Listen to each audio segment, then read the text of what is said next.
this morning we focus on a very special person here at the St. Joseph Mercy Hospital, where he would have given 30+ years of service for the St. Joseph Mercy Hospital.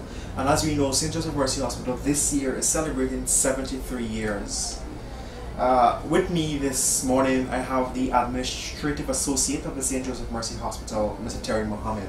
Mr. Mohamed, welcome. Thank you, sir. Thank you. You're welcome. So, Mr. Mohamed, you would have given 30+ years to the St. Joseph Mercy Hospital, and if our cameras could capture this, he would have been given 25 years service award from 1990 to 2015. And the other one, he would have been the Lifetime Achievement Award, and was presented to him on the 21st. He started from the, so if I can ask, you started as the BLC, is it, or? No, I started, no. This is my, this is the 25th year afterwards. Okay. And what that really said is the lifetime achievement of working at a hospital for so many years. So, and like I've told you, he has 30+ years on his belt here at the St. Joseph Mercy Hospital. So we want to walk through it with him. Let him tell us his good times, his joy, his sorrows, of course, being at the hospital, because many persons will know staying in a workplace for 33 years, it would have had good times and it would have bad times. So Mr. Mohamed, can you tell us first of all what inspired you first of all to be a part of the Mercy family? First of all, it will take me 33 years of telling you this, but it won't take 33 years to tell you now. But I'll try to tell you a brief sign-ups from the beginning to end. First of all, I'm from Berbice, New Amsterdam. At my very tender age, I attended the New Amsterdam Multilateral School, and at my very tender age, I wanted to be a priest, a Catholic priest. Father John Prasad, who you know is from Berbice, he used to be my head of altar boy. I would look at persons like them and said, I want to be like you. And this went on for a number of years. I approached priests, and I started in New Amsterdam. I stayed at the church presbytery as an altar boy, trying to do that, to see what really God wants me to be. And there were some angels in my life. Angels like Father Joseph Young, he's now deceased, a Scarborough priest. And there's Father Graham Clark, he's also a Jesuit. He died in a tragic death in the Hopetown area. And we had Father Maurice DeRoche, and very, very late, Bishop Singh, as well as not too very late, was the late Sister Admirables. Now these people, even except Father John, Father Monty was part of it too. Now these people means a lot to me in my life. I look at them and I gain strength. Now leaving New Amsterdam, Father Clark was the person who brought me to Mercy Hospital. So you wanted to be a priest, so why don't you do something in the aspect whereby you'll be able to help people? I did church work, I was in a youth group, I was in Legion of Mary, I was in the altar staff, and different things in the church, parish council. But I wanted something more. And they brought me here to Mercy Hospital. When I came here, I met Sister Admirables. She was the administrator I started this hospital with. She's now deceased, and God rests her soul, and may she be in heaven. I know she's there. But she interviewed me, and I was thinking about going into accounts, and she said, you know, you want to be a priest and you have enough the criteria to enter a nursing school. I don't know if I should say this in public, but please don't hold it, you can censor it. I said to her, sister, me being a nurse, at that time I only thought nursing is for female, not for male. And any person, male person who wants to be a nurse, something is wrong. And I verbally tell her that from Berbice, because you know, we talk in Berbice, we don't hold back stuff. So I said, sister, no, that's for, and I mentioned the name, and she said, no, you will realize different. And today I stand to say her words were very great. She encouraged me. I joined the school, the nursing school. I did the 3-year program, and I became a registered nurse. But I didn't finish there. I was ready to go to St. Benedict to become a priest, to start my studies.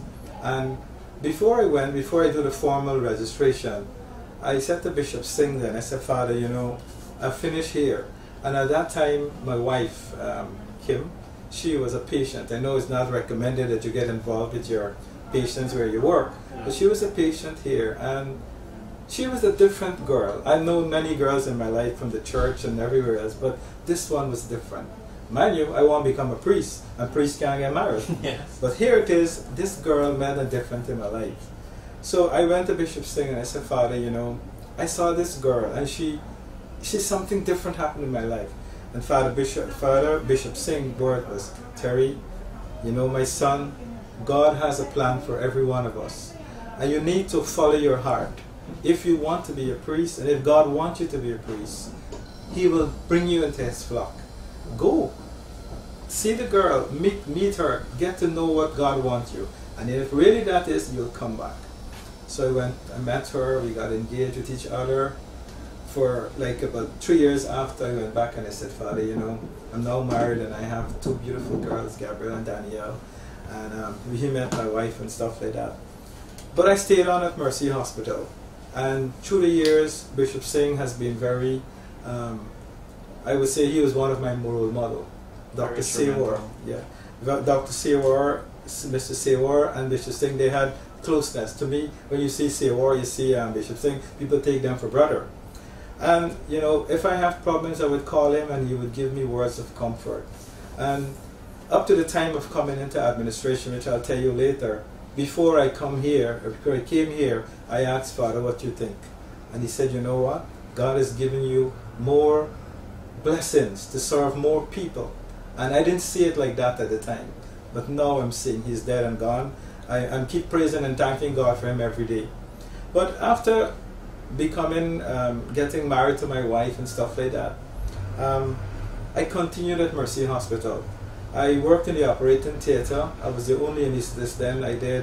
I put many people to sleep, countless. I can't count them in my hands, and the book is lost where the fire burnt it all up. But we've done many cases, hundreds and thousands of cases. And then I was formally trained by a group from health volunteers in the United States to give anesthesia. And I got my certificate as a CRNA, Certified Registered Nurse Anesthetist. We were the first group of persons that were trained formally in Guyana. It was like, and at that time it's 12 of us. I have the batch up there and that photograph when we were formally trained. And of that group, I'm the only one that is here. I treat my job as a vocation, not a career. And this I spoke to. When I teach students, medical students, nurses, and whoever, I tell them, this is not what I want to do. This is what God wants me to do. And with that reverence, I think God has seen me through 30 years of giving anesthesia. And I knock wood and I ask Him to continue blessing me and many others, because anesthesia to me is a special gift. I didn't want to do anesthesia. I wanted to be a priest. But then God had different plans for me. I got married. I have 2 beautiful girls. And then I become this anesthetist. And for a number of years, I continued doing that. And very recently, the fire, we had the fire in 2010. And it destroyed lots of the hospital, the entire theater that I was working on. And at that time, I said, this is it. There's no theater there, you'll have to find something else. But we stayed on at Mercy Hospital. And we made another operating theater working there. We had one used by Project Dawn. There's a group from the United States that wasn't working. And some key things to know, and probably some other time I'll take you and show you the operating theater. That on the theater, I believe in the cross. Yeah. There was a cross on the wall there, and the fire came and burned the cross into the wall. The wall remained and the figurine of the cross remained there. The actual figurine of the cross was melted off, but the wood of the cross remained. Amen. I saved that, I polished it, and I put it in the new operating theater now. Because I truly believe in the cross. When we are having our hard times, patients at the table, blood pressure not going down, heart rate doing all kinds of things, I look at the cross and say, God, listen, I've done everything, please help me. And I can tell you, things happen. Everything's become normal. Not that I give up just like that, but we have this belief, and the belief cures. Yeah. And I can tell you that things will be happening. We have many stories I can talk about to the operating theater, but through the years I've been guided. Now, why I'm staying at Mercy Hospital still? At Mercy, we stand for a lot of things. First, our hospital is against abortion. We practice according to our Christian belief in the Catholic Church. Our mission statement can tell you we don't segregate. We treat all, despite of religion and race and rich or poor. We give to all. So we continue like that. And through the years, our people are by looking at us, we become their more role model. Like how I have famous persons around, we become their role model, and they see us coming up in the administration building. This year. I had to make the decision because of a few things. I must be honest with you. One of the reasons is because my wife got sick, and in anesthesia I had to be on call 24 hours. I would spend half my time, more of the time in the theater and less time at home, and I had to be more time with her. And I decided, well, I'll come over here. At first, when I came to this department, I didn't know if I was doing the right thing. I asked God in my quiet moment. I stayed in the office and said, am I making the right decision coming over here? But when I came here, I thought, I always see square pegs and round holes. Mm-hmm. And here it is, the medical, what am I doing in administration? I don't think I'll be able to do anything to help anybody. But after the second week, the CEO went abroad and I was left here alone. And I found out my real purpose. I was able to advise people. I was able to work with people. And to me, I'm touching many, many more lives than being the operating theater. It was confined to one patient at a time, something 5-6 patients per day, and a few nurses and doctors. Out here, I can talk to many more family members and patients, loved ones, and explain certain things to them and be there for them. It's more dynamic. After 30 years of giving anesthesia, one would have thought, yeah, it was time to resign and throw back now and teach or something like that. But no, God has found another purpose in my life. And I think it's as we will say, a work in progress. I don't know what God wants me to do, but I'm hoping that I will soon find that. Today, I'm still here at Mercy, giving the advice and care and all that Mercy stands for. And, I thank God for these moments. I don't think I could have gotten it better becoming a priest. As one time when my wife got sick, I need to tell you this. When we looked at all the things in our life, where have we fell down? I'm a good father. I'm not boasting. I don't drink, I don't smoke, I don't party, I don't go around the place. My wife was the first girl I ever kissed in my life. She would only be the only one. And we sat down and our family gathering, we would ask questions. Where did we went wrong? Why did my wife have to go and get sick? At one time, my wife said, Bishop Singh, she heard her confession. And you know what she told him? She said, Father, I think God might be punishing us because that I took Terry away from becoming a priest. And you know what Bishop told her? Your husband, Terry, is doing much, much more than I am doing. He puts people to sleep. He has that sacred thing that God has given to him. And she felt that because I didn't become the priest, this is what happened. But it was much different. And when he spoke to her, you can see the relief in her. She thought that was our fault, our sin, that God. She was Anglican and she became a Catholic. And he reassured her that that's not so. And you can see the change in her. Today, we still go to church, we still bless, we still ask God. We're asking Him for a miracle right now, for my wife to feel well.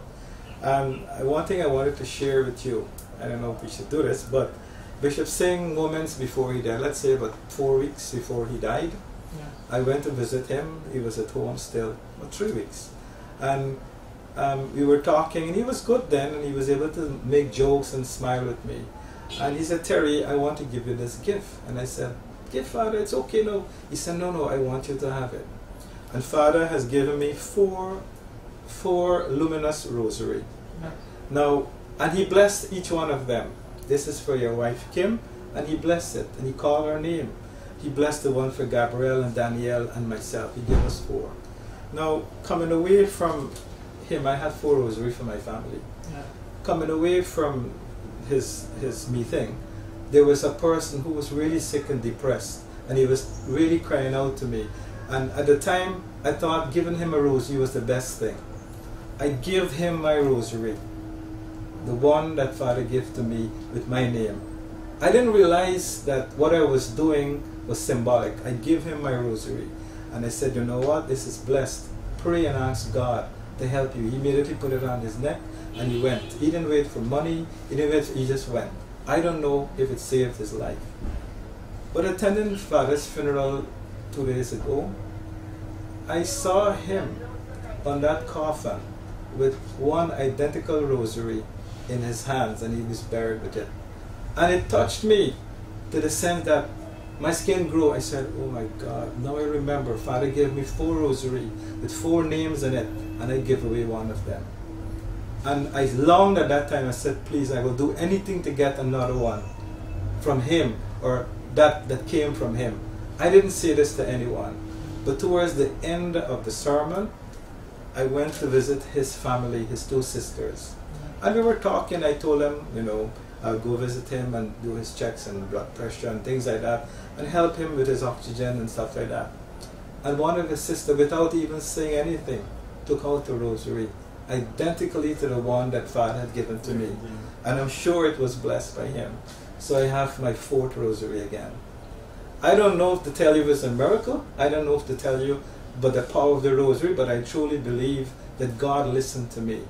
God listened to this man who was lying there, and he knew I wanted one badly, and I got one identical to him. So I went home and I gave my family. We immediately said the rosary together, and we all have 4 again. So those are little things that make me who I am, and I share these moments with people so that they could see God. I see him every day in my life. I see him every day with our patients over there, and I know he is alive. And he has chosen his people well to do their work, to serve his people, to serve him. That's me at Mercy Hospital. There you have it, 33 years of service to the St. Joseph Mercy Hospital. Mr. Mohamed, we do wish you all the best in your future endeavors. Would you like to close with a word of encouragement for those persons who may feel that they cannot do it, but as you said, with God's grace, we could do it? Yes. A word of encouragement to all, not only the Catholics out there, but to all. God has a plan for each and every one of us. We may want to be. I wanted to be a pilot, I wanted to be a priest, but God had other plans for me. Today, I still fly in airplanes, taking his patients, I do medevacs. Today, I still serve his people. And to let you know that he is there, you just have to put everything in his hands and let him do what he has to do. You may see things that you don't think you can fit into this, but he has a way of doing it. And another thing to know in this world, money and fame and position means nothing. Today, I have every single thing that God wants me to have. And what you can do is put yourself to the test, in the sense that my wife has gotten sick. They don't have, the doctors have said, well, you know, there's nothing more they can do for her. She needs a heart and a lung transplant. And I have 2 beautiful girls, well educated, my wife, I have a good job. What else do we want? You know, what else do I want? My wife to feel well. What have we done wrong for this to happen? We ask ourselves. But only he knows. He has a plan for all of this.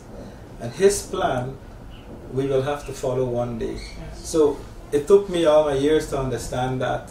But I know he was there all the time looking back. He was there all the time showing me and pointing me into the right direction. People out there, I wish that you guys will do that. Allow God to be part of your life. Help you to guide you along your path. And I wish that my experience be your experience, not a bad one, the very good one, and we all live happy. Thank you very much, Mr. Terry Mohamed, Administrative Associate of the St. Joseph Mercy Hospital, given 33 years of his life for this health institution, and we do wish him all the best. My name is Joshua Van Slyton. Thank you for watching.